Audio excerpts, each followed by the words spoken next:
그 마케팅의 용어 가운데에 고객 서비스라는 말이 있습니다. 커스터머 서비스라고도 하는데요. 이제 어떤 상품이나 서비스를 고객에게 제공했을 때 그 이후에 다시 그 고객이 그 상품이나 서비스를 구매할 수 있도록 이제 제공하는 입장에서 관리하며 서비스하는 사후 관리를 이제 고객 서비스라고 합니다. 이 말이 굉장히 현대 사회에 와서 적용되는 말처럼 저는 알고 있었는데 생각보다 오래 전부터 이 개념이 있었다라고 합니다. 그런데 시간이 많이 흐르면서 그리고 소비자의 구매의 패턴들과 그리고 트렌드들이 많이 급변화하면서 이 고객 서비스에 대한 개념적인 많은 변화가 있었다라고 합니다. 그래서 일반적으로는 크게 이 고객 서비스를 세 단계로 나눠서 이야기를 하는데요. 첫 번째는 고객 서비스의 단계입니다. 말 그대로 고객에게 다양한 서비스를 제공하는 그 단계를 이야기를 하죠. 근데 이제 기업이 거기에 머무르는 것이 아니라 한 단계 더 나아가서 이제는 고객 만족을 추구한다라고 합니다. 기본적으로 제공하는 그러니까 돈을 내고 우리가 받을 수 있는 기본적인 서비스 외에도 어떤 추가적인 서비스를 제공해서 그 고객으로 하여금 다시 한번 그 물건을 혹은 서비스를 구매할 수 있도록 그러니까 이른바 만족을 주는 단계인 거죠. 근데 마지막 단계는 바로 고객 감동의 단계라고 합니다. 고객을 만족시키는 것에 멈추는 것이 아니라 그 서비스에 엄청난 감동을 안겨주어서 그 브랜드나 혹은 그 기업이 그 고객의 마음에 새겨지도록 그렇게 기업들이 이 고객 서비스의 단계를 나누고 있다고 합니다. 여러분 혹시 어떤 물건을 구입하시거나 혹은 어떤 서비스를 제공받으셨을 때 이런 감동을 해보신 적이 있으신가요? 내가 어떤 대가를 지불하면 그 대가에 대한 어떤 기대되는 그런 기대에 예상되는 서비스가 있죠. 그런데 예상치 못하게 그 기대 이상의 서비스를 내가 받았을 때 굉장히 감동하는 그것이 바로 소비자의 마음입니다. 저도 여행이나 어디를 가게 되어서 어디 호텔이나 혹은 숙소에 묵게 되었을 때 그곳에서 저에게 주는 그 기대 이상의 서비스를 경험하면 다시 가고 싶다. 그리고 또 누군가에게 소개해주고 싶다라는 그런 생각을 하게 됩니다. 저희 집의 첫째 아들이 이제 7살이어서요. 이제 내년에 학교를 들어가는데요. 이제 내년에 학교를 들어가게 되니까 저희가 부모된 입장으로 좀 미리 좀 무언가를 가르치고 교육을 시켜야 되겠다라는 생각을 하게 되는데 그 중에 하나가 바로 경제 교육을 좀 시켜야 되겠다. 경제관념을 좀 시켜줘야 되겠다. 그런 생각을 했습니다. 그래서 저와 아내가 의논한 끝에 저희 아들에게 일주일에 용돈을 일정 금액을 주기로 약속을 했습니다. 뭐 금액이 크지는 않습니다. 일주일에 3,000원 주기로 했습니다. 웃으실 줄 알았습니다. 3,000원 가지고 뭘 사 먹겠나 싶으신데 아들에게 굉장히 큰 돈이더라고요. 아니나 다를까 처음에 3,000원을 딱 줬더니 이제 돈 개념이 없으니까 이걸 왜 나한테 주느냐라는 표정을 가지고 저한테 이렇게 쳐다보더라고요. 그래서 민준아, 이 3,000원을 가지면 너가 먹고 싶은 아이스크림도 사 먹을 수 있고 너가 사고 싶은 물건을 살 수 있단다. 이게 돈이라는 거야. 이렇게 얘기를 했습니다. 그러니까 그걸 알게 되니까 고작 3,000원밖에 되지 않았는데 그 돈을 받은 아이의 느낌과 표정은요 거의 마치 X로 환산하면 거의 한 3억 원 정도? 와, 이 돈이 나에게 주어졌다니 굉장히 감격을 하더라고요. 그래서 아들이 이제 하루는 그 돈을 받은 이후에 제가 그 처음 받은 용돈으로 내가 뭔가 사고 싶다 저한테 얘기를 하는 거예요. 그래서 여러분 자주 가시는 거기 가면 다 있는 곳 있잖아요. 다 있는 곳. 제가 특정 브랜드를 이야기할 수 없어서 다 있는 곳 거기에 데려갔습니다. 이제 아이가 장난감 코너에 딱 가서 장난감들을 쭉 이렇게 살펴보는 표정을 제가 유심히 봤는데 마치 그 표정은 어떻게 하면 이 3,000원을 잘 썼다고 소문이 날까 깊이 고민하는 표정을 장난감을 들었다 놨다 이거 살까 저거 살까 그렇게 고민하고 있는 거예요. 그런 아들을 저희가 보면서 귀엽기도 하고 때로는 신기해 보이기도 해서 제가 이제 3,000원으로 장난감을 사고 나면 그 지갑이 텅 비잖아요. 얼마나 허전해 할까 그런 마음이 들어서 그냥 옆에 다가가서 민준아, 오늘은 아빠가 그냥 사줄게 이렇게 얘기를 했습니다. 그때 제 말을 들은 아들이 제 말을 듣고 지었던 표정이 저는 확신하건대 그것이 바로 고객 감동이 아닐까 싶습니다. 아이는 전혀 기대하지 않았어요. 그냥 3,000원을 줬기 때문에 이것을 가지고 내가 물건을 산다라는 것에 대한 기대감이 있었는데 이게 웬걸?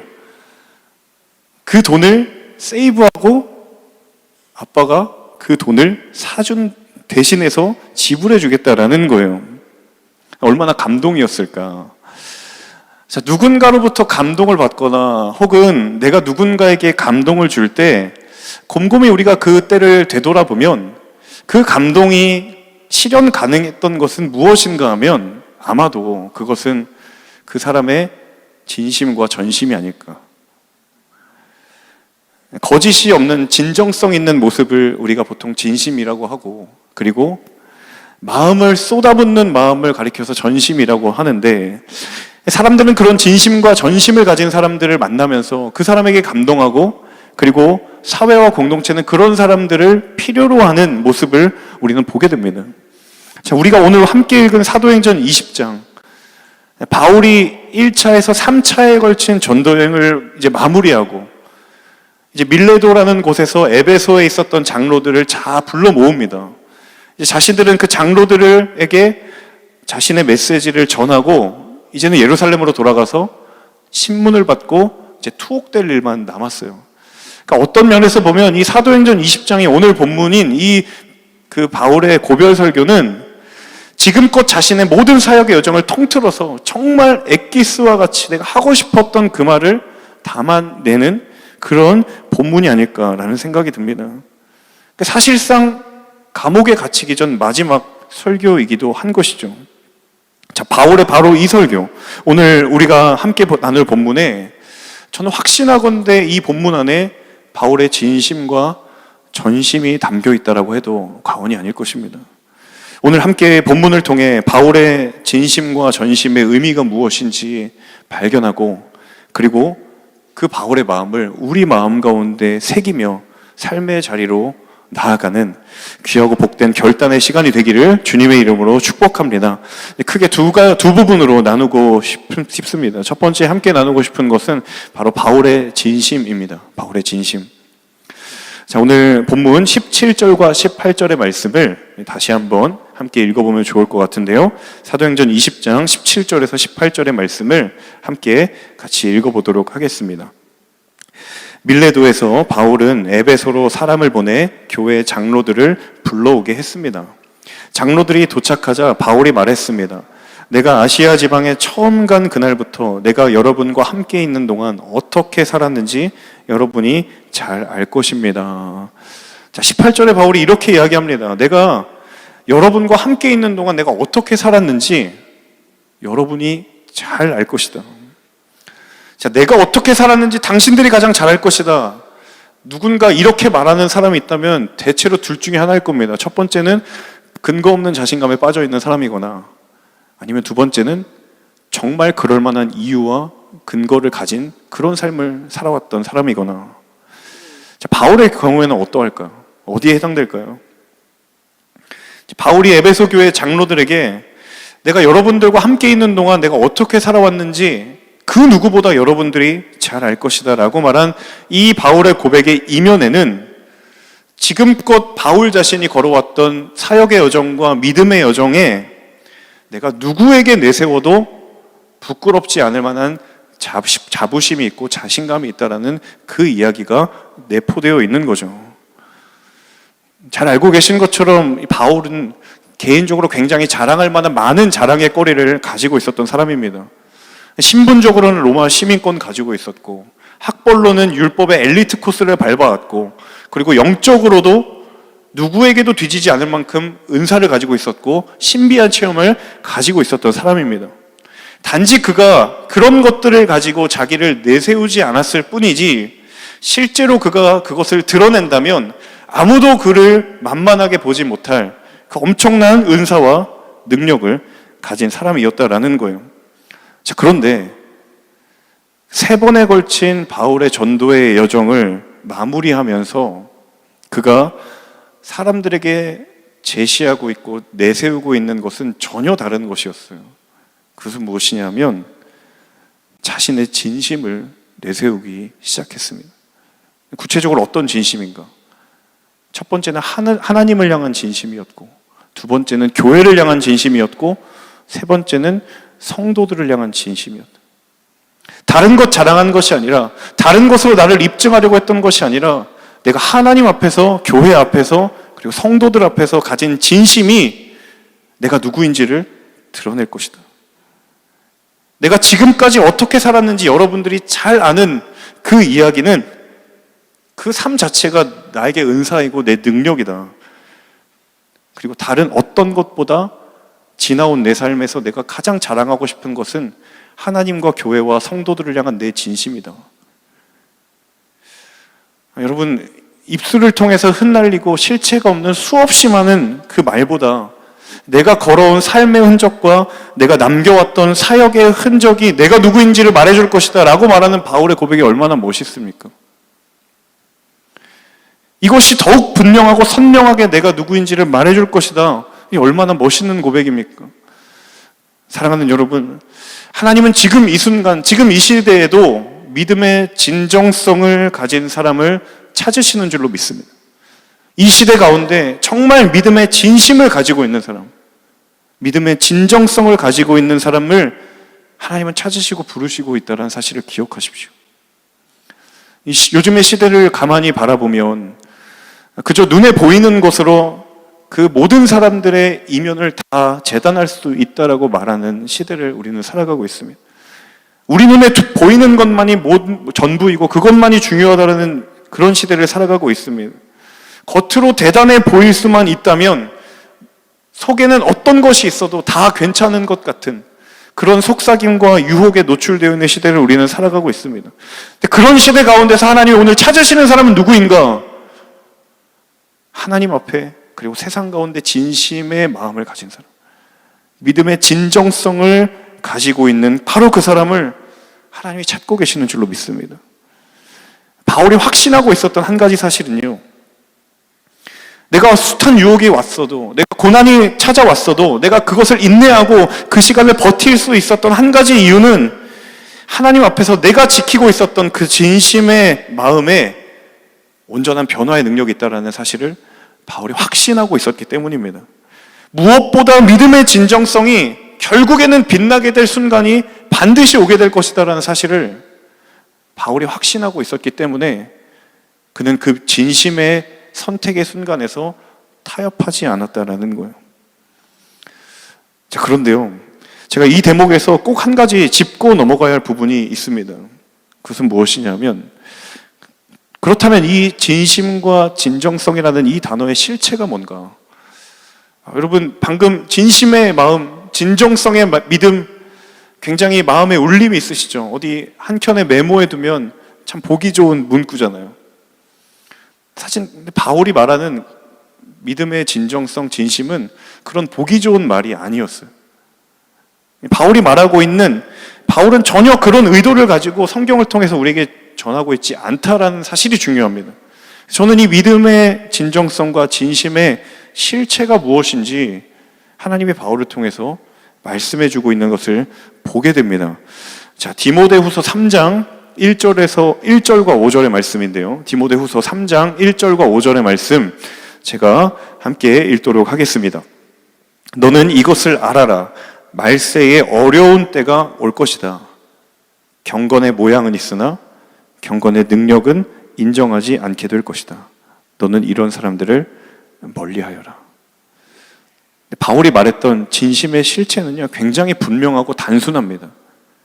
그것은 말하고 들은 대로 살아가는 곳에서 진심은 드러나게 될 것이다라는 거예요. 디모데후서에서 바울이 이렇게 얘기를 하죠. 경건의 모양은 있으나 경건의 능력을 부인하는 말세가 올 것이다. 무슨 말입니까?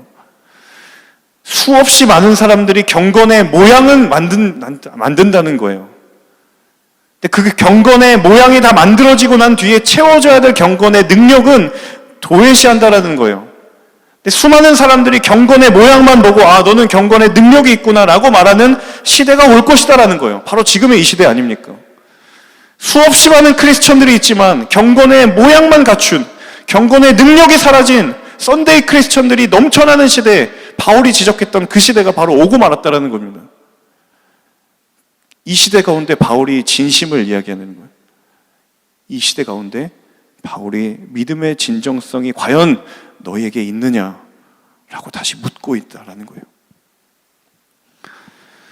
개인적으로 이 말씀을 준비하면서요, 저도 많이 찔림이 있더라고요. 제게 굉장히 영적으로 도전이 되는 순간이 있습니다. 그때가 언제냐면 이제 곧 다가올 건데요, 주일 사역 다 마치고 집에 현관문을 들어가는 바로 그 순간이 저에게 굉장히 도전이 되는 순간입니다. 왜인지 아세요? 이제 제가 여기서 한 말들을 주워 담아야 되거든요. 말한 대로 살아내라, 때로는 뭐 온유하라, 인내하라. 집에 들어가면 온유할 수 없을 것 같은 상황, 인내하기 힘든 상황, 말한 대로 살아내기 어려운 것 같은 상황들이 이제 강단을 내려가기 시작하는 순간 저에게 다가온다라는 거예요. 하지만 그것에 대해서 제가 내 삶으로 그 말을 책임질 수 없다면 저는 여기서 또 다른 거짓을 이야기하고 있는 것이기 때문에 저에게는 영적으로 굉장히 도전이 된다는 거예요. 여러분은 어떻습니까? 지금 이 자리에서 예배를 드리고 또 여러분의 자리에서 영상으로 예배 드리고 은혜를 받고 말씀을 듣고 그렇게 살아야지 결단을 하고 돌아간 그 삶의 자리에서 여지없이 마주하는 경건의 모양과 경건의 능력을 분리시키려고 하는 우리 안에 수많은 삶의 도전들이 우리 눈앞에 나타나지 않습니까? 심지어는요, 사단이 그렇게 속삭이잖아요. 그래도 경건의 모양은 있지 않니? 그 능력을 못 채우는 건 너가 연약해서 그래. 그게 우리의 한계야. 그렇게 속삭이는, 경건의 모양만 있어도 괜찮다라고 속삭이는 사단의 유혹까지도 우리에게 다가온다는 거예요. 살아가는 여러분, 바울의 믿음의 여정 속에서 믿음으로 살아내라, 내 진심을 하나님 앞에 드리라, 그렇게 바울을 부르신 하나님께서 저와 여러분을 오늘 우리의 삶의 자리 가운데도 부르시는 줄로 믿습니다. 여러분, 이 부르심에는 누구도 예외가 없는 줄로 믿습니다. 하나님의 은혜를 아는 자들, 하나님의 사랑을 경험한 자들, 하나님을 아는 그 모든 자들에게는 우리의 진심을 주 앞에 드리고 세상 가운데 보이도록 하나님 우리를 부르셨다라는 사실입니다. 이 부르심에 신실하게 믿음으로 응답하시는 우리 하늘대학부의 모든 예배자들 되시기를 주님의 이름으로 축원합니다. 또 한 가지 우리가 함께 기억해야 될 것은요, 그 바울의 진심과 진정성에 한 가지 비밀이 담겨 있습니다. 그 비밀을 여러분이 기억하실 필요가 있겠다라는 생각이 듭니다. 우리 이어지는 19절에서 21절의 말씀 함께 같이 읽어보도록 하겠습니다. 사도행전 20장 19절에서 21절 함께 읽습니다. 내가 모든 겸손과 눈물로 주를 섬겼고 유대 사람들의 음모로 시련도 많이 당했습니다. 여러분도 알다시피 나는 여러분에게 유익한 것이라면 무엇이든 주저하지 않고 전했고 공중 앞에서 또 집집마다 방문하면서 여러분을 가르쳐 왔습니다. 유대 사람들과 그리스 사람들 모두에게 회개하고 하나님께 돌아와 우리 주 예수를 믿어야 한다고 선포했습니다. 바울이 하나님과 교회를 향한 자신의 진심을 이야기하면서 19절 이하를 보시면 자신이 사역하면서 겪었던 고난에 대해서 이야기를 합니다. 내가 유대 사람들에게 음모받았던 것, 시련받았던 것, 무슨 의미인가? 바울의 진심의 원천이 어디에 있냐면 바로 고난 속에 있었다라는 것. 고난이라고 하는 상황 가운데 바울의 진심이 가장 분명하고 가장 선명하게 드러났다라는 거예요. 내가 유대인들의 음모로 시련당할 때 내 진심이 그때 가장 선명하게 드러났고, 내가 대적자들의 공격으로 어려움에 처해 있을 때 그때의 내 진심이 가장 분명하게 드러나는 순간이었다라고 지금 바울이 이야기하고 있는 거예요. 여러분, 아무런 문제가 없고 아무런 어려움이 없을 때에 그 사람이 과연 진심을 가지고 있는가 발견하기는 참 쉽지 않습니다. 적절하게 잘 숨기면 되거든요. 그런데 그 사람의 진심이 가장 분명하게 드러나는 때가 언제냐면 고난이 오거나 위기가 왔을 때입니다. 정말 나를 향한 그 사람의 마음이 진심이었나? 여러분, 그것을 알고 싶으세요? 그 사람과 함께 고난에 참여해 보십시오. 그럼 그 사람의 나를 향한 그 사람의 마음이 진심인지 알게 될 것입니다. 왜 부부 사이의 마음이 진심이라고 이야기하는가? 부부는 늘 고난 가운데 함께하기 때문이에요. 그때 가장 정확한 진심을 서로가 확인하기 때문입니다. 우리가 언제 그 진심의 마음을 가장 밝히 말하게 되는가, 알게 되는가 하면 어려움 가운데 있을 때입니다. 근데 여러분, 우리뿐만 아니라 주님도 그러하셨어요. 우리를 향한 주님의 진심이 여러분 언제 가장 선명하게 빛났습니까? 우리를 향한 주님의 진심이 어디서 가장 선명하게 빛났습니까? 십자가 아래서. 그분이 고난당하실 때 그분의 진심의 마음이 무엇인지를 사람들이 거기서 깨닫게 됩니다. 누가 깨달았을까요? 십자가 아래 있었던 로마 군인이 깨달았습니다.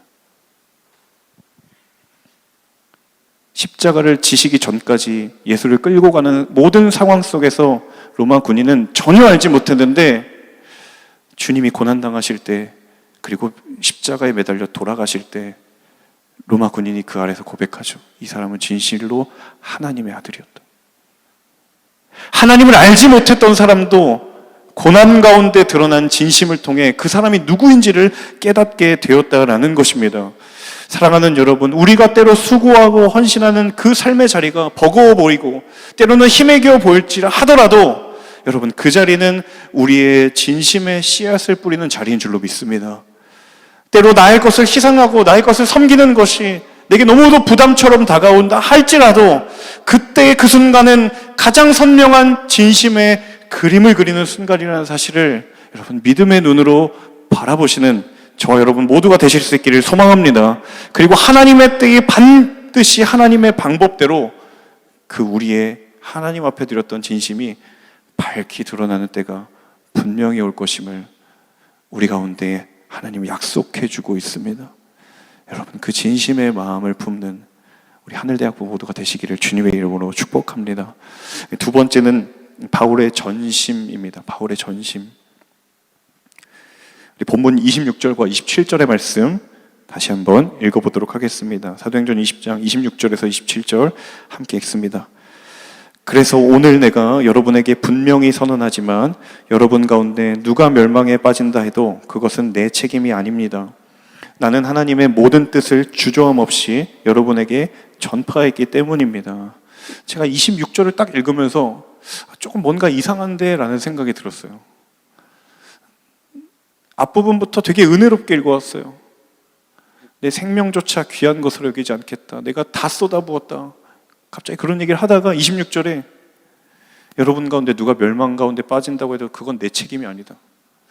약간 바울의 어조와 뉘앙스가 굉장히 사뭇 달라지는 느낌이 들어요.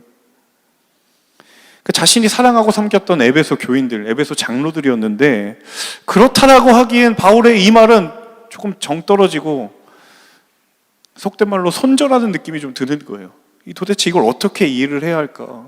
바울이 무슨 마음으로 이 이야기를 한 것일까? 여러분, 여기에 담겨있는 바울의 마음을 잘 이해하시려면요 27절까지 읽으셔야 됩니다. 26절만 읽으면 바울은 나쁜 사람이에요. 실컷 수고하고 헌신한 다음에 딱 선 긋는 거예요. 이제 내 책임 아니다. 니들 잘못이지. 바울이 그럴 리가 없거든요. 아니나 다를까 한 구절 다음을 읽어보니까 27절에서 바울이 이렇게 이야기를 합니다.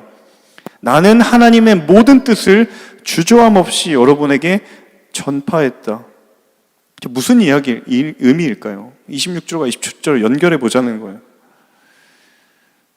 정말 바울이 누가 멸망에 빠진다고 해도 그건 내 책임이 아니라는 말을 하고 싶어서 26절에 그 말을 한 것일까? 아니, 그렇지 않다라는 거예요. 27절을 보면 그만큼 그렇게 자신 있게 말할 만큼 나는 하나님의 모든 뜻을 아낌없이 여러분에게 주저함 없이 다 쏟아부었다라는 27절의 말을 품고 읽어야 26절의 말이 이해가 되는 거예요. 그만큼 나는 후회가 없다라는 말을 바울이 하고 싶은 거예요. 지난 내 사역의 여정을 돌아보아도 정말 누가 낙심을 하고 좌절을 해서 하나님의 뜻을 떠난다라고 할지라도 내 책임이 아닐 만큼 나는 후회 없이 그 사명을 감당했다라는 그 말을 하고 싶었던 거예요. 이 바로 바울의 전심이 담긴 고백이 바로 이 고백이라는 사실입니다. 저는 바울의 이 전심의 고백을 통해 전심의 의미를 발견하게 됩니다. 전심이라고 하는 것은 하지 않아도 될 것을 사랑하는 마음으로 기꺼이 하는 거예요. 바울의 마음이 그러했다라는 거예요. 3번에 걸친 선교의 여정 속에 바울이 숱한 위기와 고비를 맞았습니다. 그런데 여러분, 그 고비와 위기의 공통점이 무엇인지 아세요? 바울이 적당히만 했으면 만나지 않았을 고비예요. 다 쏟아붓지 않았으면 그런 위기와 그런 고비를 안 만나도 되는 그러한 것이었다는 사실입니다. 바울이 그 고비를 다 몸으로 받아냈다라는 말은 바꾸어 말하면 다 쏟아부었기 때문에 힘들어졌다라는 거예요. 하지 않아도 괜찮은 것인데 사랑하는 마음으로, 누구를요? 하나님을 사랑하고 영혼을 사랑하는 마음으로 그것을 감당했더니 고난이 내게 찾아왔다라는 거예요. 하지만 그 마음이 절대로 바울에게는 후회가 아닙니다. 왜 그러한가? 여러분, 바울의 고백을 한 번 더 읽어보면 좋겠습니다. 디모데후서 1장 7절의 말씀을 제가 대신 읽어드리겠습니다. 디모데후서 1장 7절입니다. 하나님이 우리에게 주신 것은 두려워하는 마음이 아니요 오직 능력과 사랑과 절제하는 마음이니. 내게 있는 이 사랑의 마음은 하나님이 내게 주신 마음이다라는 것. 바울의 전심의 원천이 어디 있냐면 하나님이 내게 주신 그 선한 마음, 하지 않아도 괜찮고 하지 않아도 문제가 되지 않음에도 불구하고 주님께서 내게 그 사랑의 마음을 주셨고 나는 그 사랑에 반응하고 응답할 수밖에 없었기 때문에 그 바울의 전심의 한가운데는 바로 주님의 마음이 있었기 때문에 나는 그것을 하지 않을 수 없었다라는 바울의 고백입니다. 여러분, 하나님이 우리를 부르신, 우리 각자의 삶 가운데 우리를 부르신 그 부르신 자리를 가만히 살펴보면 이와 똑같습니다.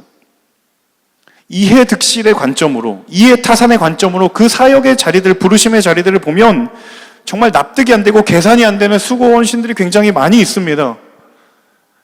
지금 이 순간에도 누군가는 자신의 미래를 위해, 그 미래만을 위해 수고하고 헌신하는 사람이 있는가 하면 또 어떤 이들은 예배의 자리를 지키고 마음을 구별하여 거룩한 낭비를 하는 자들이 있다는 사실입니다.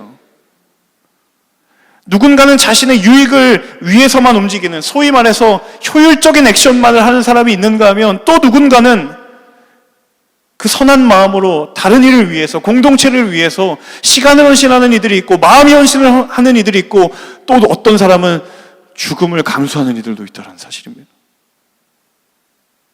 왜? 그 마음이 주님의 마음이기 때문에. 사랑하는 여러분, 하나님이 우리에게 주신 이 선한 마음, 바로 이 전심의 마음만이 우리의 삶을 변화시키고 이 땅과 이 세상을 변화시키게 되는 줄로 믿습니다. 많은 사람들이 사랑마저도 계산합니다. 결혼을 할 때 얼마나 수없이 많은 계산을 합니까? 믿는 사람들도 예외가 없습니다. 내가 이 사람과 결혼을 하면 얼만큼 유익을 볼까? 얼만큼 덜 손해를 볼까? 사랑마저도 계산을 하고 사랑마저도 잣대를 가하는 이 시대 속에서 오늘 말씀을 통하여 저와 여러분 가운데 하나님 말씀하시는 건 전심을 쏟는 그 자리가 변화의 자리이며 전심을 다하는 그 자리가 하나님의 마음이 임하는 자리라고 하나님 말씀하신다면 여러분의 자리로 나아가 우리는 지체하지 않고 주님의 마음을 쏟아야 할 줄로 믿습니다. 여러분, 내게 사랑할 여력이 없어도 그 사랑을 구하는 것입니다. 하나님, 내가 그 사랑을 충만하게 부어주십시오. 하나님, 나는 누군가를 사랑할 겨를도 없고 여력도 없습니다. 나 자신조차도 사랑할 만큼 나는 그렇게 한가한 사람이 아닙니다. 주님의 마음을 구하는 겁니다. 여러분, 내게 주어지는 삶의 자리마다 전심의 마음을 쏟으십시오. 그것이 하나님 나를 부르시는 자리라면 아낌없이 쏟아 부어주십시오. 전심의 마음을 가질 수 있도록 하나님 내게 주의 사랑을 부어주십시오. 하나님께서 연약한 우리를 통해 반드시 그 일을 이루실 줄로 믿습니다. 저는 이 사도행전 20장에 바울의 설교를 쭉 묵상하고 또 설교를 준비하면서 바울의 이 설교를 딱 한 문장으로 요약하자면 저는 이렇게 요약할 수 있지 않을까 싶어요. 한번 저를 따라해 보시겠어요? 나는 너희를 향해 진심을 보였고 하나님 앞에서 후회 없이 전심을 부었다. 바울이 자신의 사역의 여정의 끝을 감지하면서 에베소 장로들에게 한 그 설교의 핵심은 무엇이냐면 나는 너희를 향해 진심을 보였고 하나님 앞에서 부끄러움 없이 전심을 부어드렸다.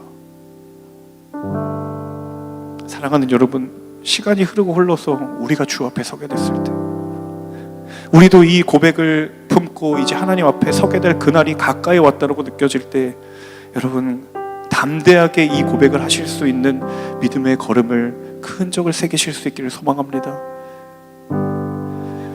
나는 선한 싸움을 싸우고 이제 내 모든 달려갈 길을 맞추었으니 의로우신 재판장 곧 주께서 나를 위하여 의의 면류관을 예비하실 것인데 이제는 내가 그것을 쓸어가노라 라고 말하는 바울의 고백처럼 여러분 하루의 자리에서 우리를 부르신 그 자리에서 진심을 더하고 전심의 씨앗을 뿌려서 그 진심과 전심이 마주하는 그 순간에 세상이 우리를 보고 하나님을 알게 될 것이고 그 세상이 하나님께로 돌아가는 놀라운 회복의 역사가 있을 줄로 믿습니다. 그 마음을 가지고 살아가시는 우리 하늘대학교의 모든 지체들, 예배자들 한 사람 한 사람 되시기를 주님의 이름으로 축원합니다. 우리 함께 이 찬양 부르시면서 주신 말씀 마음에 품고 기도하기를 소망합니다. 하나님, 주님, 내게 맡기신 그 하나님의 나라를 믿음의 눈으로 바라보며 먼저 그의 나라와 그의 뜻을 구하며 주님 그 위에 서기를 소망합니다. 주님, 믿음을 다하여 그 나라 세워가기를 원하오니 주님 내게 전심의 마음을 더하여 주시고 진심의 마음을 더하여 주옵소서. 함께 우리 찬양하며 나아가도록 하겠습니다.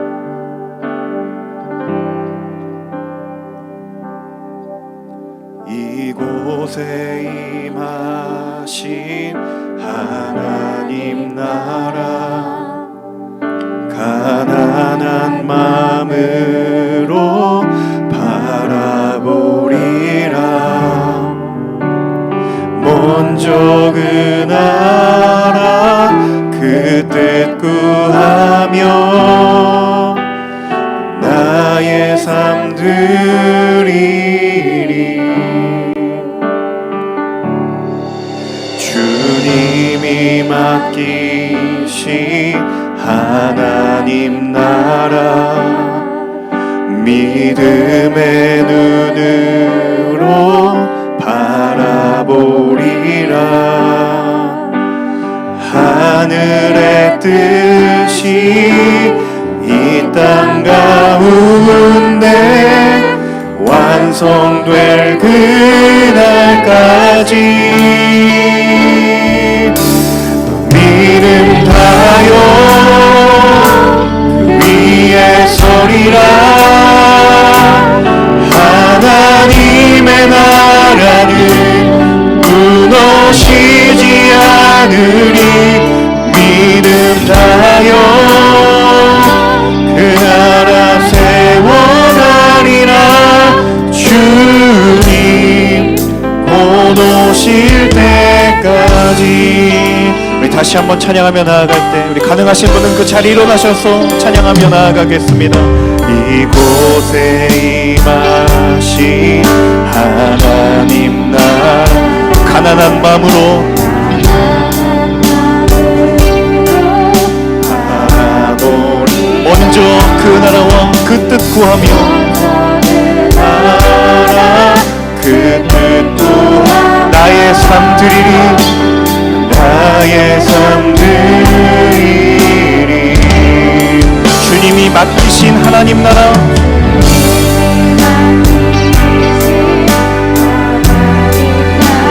믿음의 눈으로 바라보리라.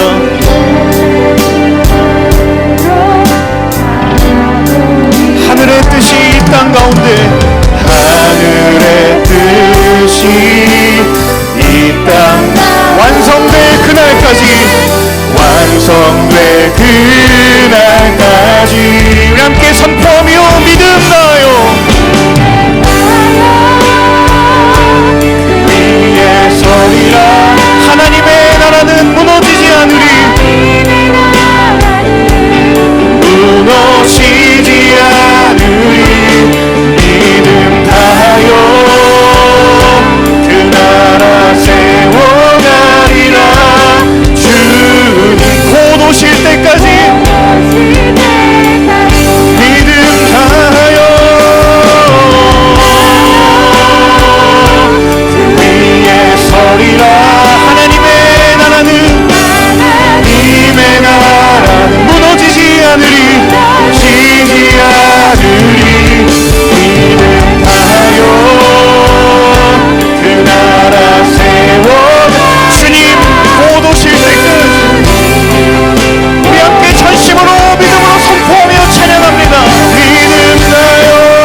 시간 우리가 말씀 붙들고 기도하며 나아갑니다. 함께 이 시간 기도하며 나아갈 때 하나님 우리에게 주의 진심의 마음과 전심의 마음을 부어 주옵소서.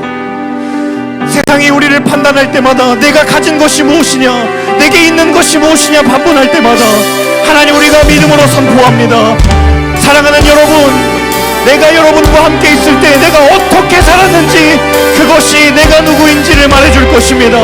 내가 전심으로 여러분을 사랑하였고 그 나라를 이루어가기 위하여 걸어왔음을 여러분과 하나님이 알게 될 것입니다 라고 선포하는 하나님의 사람들 되게 하여 주옵소서.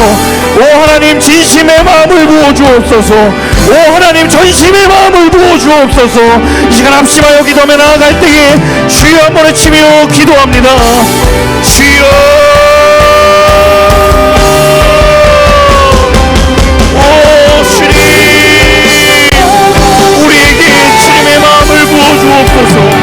죽기까지 우리를 사랑하시며 하나님 우리를 변치 않고 용납하시는 그 주님의 마음을 품고 우리가 세상을 향하여 달려나갑니다. 하나님, 세상을 끊임없이 우리를 향하여 내가 가진 것이 무엇이냐, 내게 있는 것이 무엇이냐, 내 재능이 무엇이냐, 내 재물이 어디 있느냐, 내 학벌이 무엇이냐라고 부를 때마다 하나님 다시 한번 우리가 전심으로 나아갑니다. 믿음으로 나아갑니다. 하나님 우리에게 전심의 확신을 더하여 주시옵소서. 우리에게 진심의 마음을 더하여 주시옵소서. 진심으로 그 전심이 마주할 때에 하나님 그 우리의 헌신과 수고가 결국 하나님을 증거하게 될 줄로 믿사오니 오 하나님 우리에게 믿음을 더하여 주시옵소서.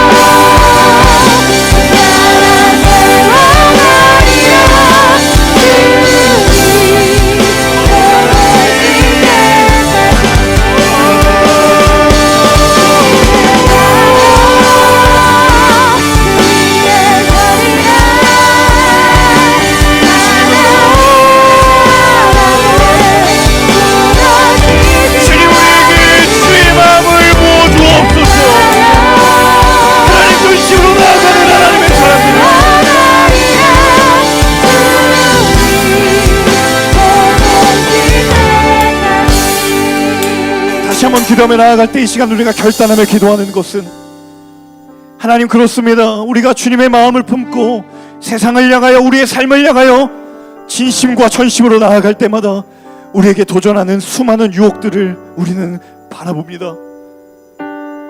아무리 진심을 쏟아보아도 가진 것이 많은 사람의 마음에 그 모든 것이 흐려질 것이다. 세상은 끊임없이 속삭입니다. 진심이 이기는 것이 아니라 세상의 방법이 이길 것이라고, 전심을 쏟아부어봤자 그것은 희생이라고, 수고라고 말하는 세상의 세태 가운데 하나님 우리가 다시 한번 말씀을 확신하며 그 진심과 전심의 마음이 결국 하나님의 뜻을 드러낼 것이다라는 바울의 확신처럼 우리도 그 말씀을 가지고 그 확신을 가지고 나아가기를 소망하오니 하나님 우리가 세상의 유혹 가운데서도 타협하지 아니하고 흔들리지 아니하고 나아가는 담대한 하나님의 믿음의 사람 되게 하여 주옵소서. 함께 점심으로 기도하며 나아갈 때에 주여 한번 외치며 기도합니다. 주여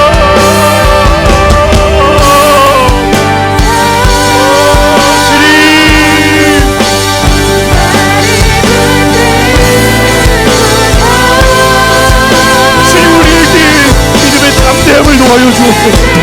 세상이 끊임없이 우리를 향하여 말할 때마다, 세상이 끊임없이 우리를 향하여 유혹할 때마다 오 하나님, 이 시대의 젊은 청년들이 깨어 일어나 하나님의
주옵소서.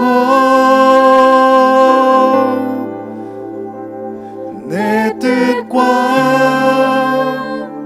내 생각 내려놓고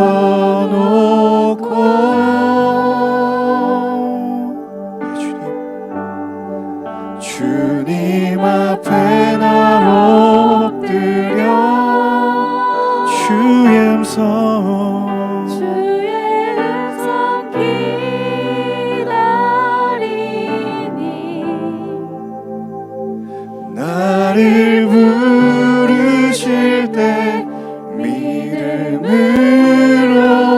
걸어가리.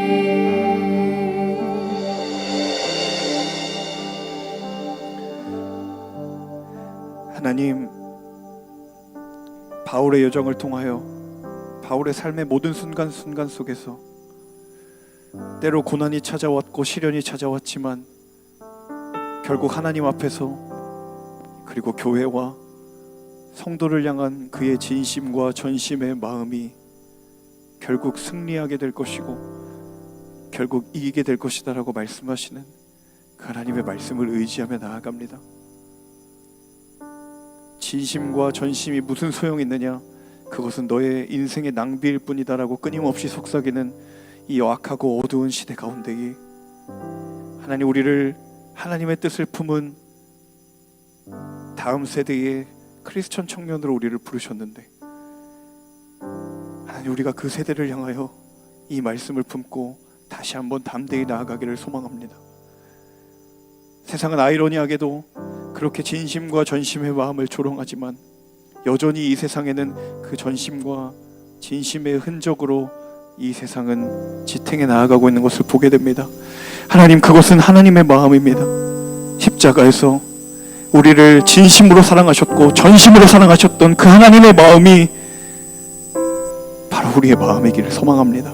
주님, 하나님의 사람들에게 그 마음을 소망하고 꿈꾸게 하여 주옵소서. 우리를 부르신 각자의 자리, 그곳이 직장이든 가정이든 그곳이 캠퍼스이든 그 어디이든 주님, 우리에게 주신 그 진심과 전심의 마음으로 우리를 부르신 곳을 향해 믿음으로 담대히 나아가는 하나님의 사람들 모두가 되도록 주님 은혜를 더하여 주시옵소서. 어두운 시대 가운데 우리를 주의 은혜 알게 하시고 하나님, 우리를 부르셨으니 주님, 우리가 나를 부르실 때에 믿음으로 나아가는 우리 하늘의 모든 예배자들 한 사람 한 사람 되도록 주님 축복하여 주옵소서. 오늘도 귀한 말씀을 통하여 우리에게 깨우치시고 새로운 은혜의 자리로 우리를 인도하신 그 선하신 주님을 찬양하고 감사드리며 이 모든 말씀 예수님의 이름으로 기도합니다. 아멘. 우리 하나님께 감사와 영광의 박수 올려드리겠습니다.